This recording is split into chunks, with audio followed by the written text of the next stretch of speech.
How many videos out there have you guys seen that talk about throwing a big worm in the summer? But they don't show you how, they don't show you where, they don't tell you which one, ribbon tail or straight tail, and where and when and why you should throw each one. Well, this one will. Let me show you. So let's talk about big worms. It is summertime, everybody and their mama's telling you you should throw one, but where do you get started? Which one do you throw?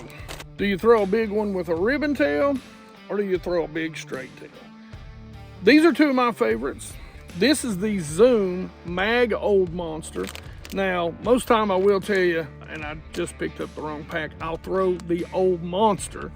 But this is a big ribbon tail worm. And I throw it in some of the same places and some different places than I throw this. This is the Yum Mighty Worm. And you can tell it's a big straight tail worm. This worm is 10.5 inches long. And it's more finesse than this worm. So like I said in the intro, everybody talks about throwing a big worm, and I've watched a ton of videos on it, but it seems like nobody really tells you where to throw them, where to throw which one, and which one you should be throwing at any given time. But before we get into that, let me show you how to rig this. Now when it comes to a big worm, don't freak out over, hook size. Generally, I'm just going with a 5/0 offset worm hook. I think this one is from Gamakatsu. A 5, a 6/0, just fine. We'll talk about hook set and why that matters more than really the size of hook does in a little bit, but a 5/0 hook is all you need. When it comes to weight, it's really going to be relative to depth.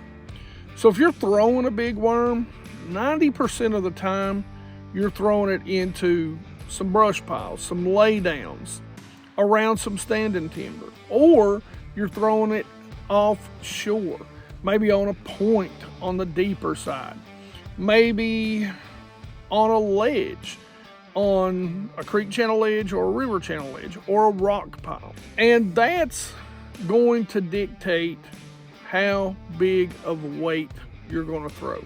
Now with a straight tail worm, it really matters less about the weight. You can get away with a little bit of a lighter weight. And the reason why is because a straight tail worm is just going to fall straight down. No matter what size weight you have on it. There's not a lot of action. It's not going to wiggle its little tail when it falls. It's just going to fall down. And then when you retrieve it, it's just kind of going to drag along. It's just kind of what it does. But a ribbon tail is a little bit different. And what I recommend is making sure that you're throwing a heavy enough weight that that tail has the action that it's intended to have. This, you can get away with a 1/4, but I recommend a 3/8, a 1/2 ounce. And if you're moving on up to say anything above 25 or you got a lot of current, you're going to start throwing that 3/4 ounce weight on this. But those are the weights that I generally throw. And again, it depends on the depth and how much action I want out of it. That does bring us to another question, and that is rate of fall. You can get a reaction throwing a worm just on the fall. Heavier weight, it's going to fall faster. It's going to get to the bottom quicker. You can get a little bit more of a reaction bite. 90% of the time, I'm not fishing bigger worm for a reaction bite. I'm throwing it out there, letting it get to the bottom, and I'm dragging. Or, I'm working across wood or rock or that sort of stuff. So most of the time, I'm going to try and get away with the lightest weight I can. And my starting point is almost always a 1/2 ounce. Now let's talk about bobber stop. 2-stop or not 2-stop. I almost always put a bobber stop on. And the reason why is because I may be going down a bank or I may be going down a ledge or a point. And for the most part, it'd be open water and it'd be, rocks. But I can get to something where there is a brush pile on that. And then that's when I'm going to push my bobber stop down.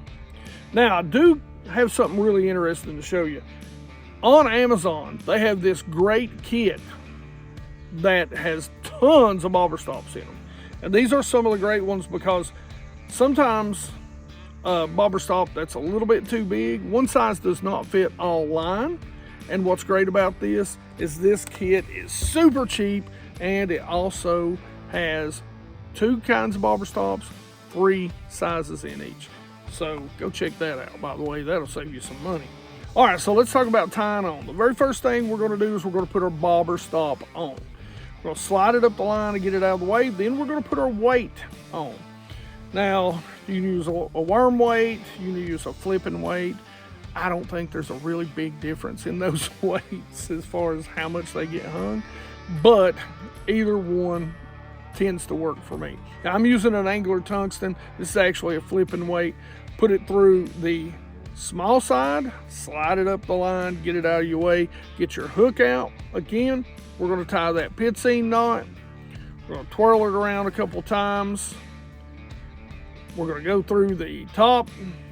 We're going to cinch it down again, and we're going to cut that tag end off. Now, we're going to push our bullet weight down, and we're going to push our bobber stop down based on if we're fishing open water or if we're fishing heavier cover. So for me, I put the bobber stop on all the time, and then I adjust it. If I want it to be free swinging, I just move it up the line a little bit, 2-3 feet. If I want it, if I'm going back through, brush, I just slide it back down and keep that weight right where it should be. When it comes to putting the worm up on the hook, you're just going to measure it out. I like to go a little bit further down into the worm since it is a bigger worm. We can get the hook back just a little bit, and we protect the knot a little bit better by leaving a little bit of plastic over top of it. We'll go down, we'll measure where the hook's going to come out, and I always Texas rig, not exposed. I want to be able to feel on both worms the hook tip just barely beneath the surface of the worm.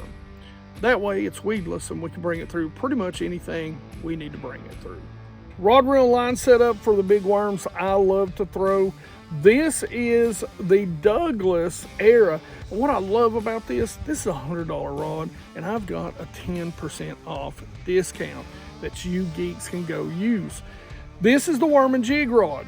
This is the 765 XF, so that means extra fast. This is a heavy, so it's a 7.6 heavy, extra fast action. But now don't be fooled by that extra fast. Now, one of the things that I like, especially when I'm throwing these big ribbon tails, where we're going to talk about me throwing them here in just a few minutes, I like that extra fast tip. It's going to help me get those bass up and out of that cover. Now, I love this. It's got that battleship gray to it. It's my jig rod. I love to use this rod as a casting rod. Again, great rod. The Era series is really, for $100, maybe the best set of rods on the market. Now, I've got that coupled with a Fitzgerald VLD10. And again, I like a little faster gear ratio when I'm using this, whether it be for a jig rod or my worm rod. This is a 7.2 to 1.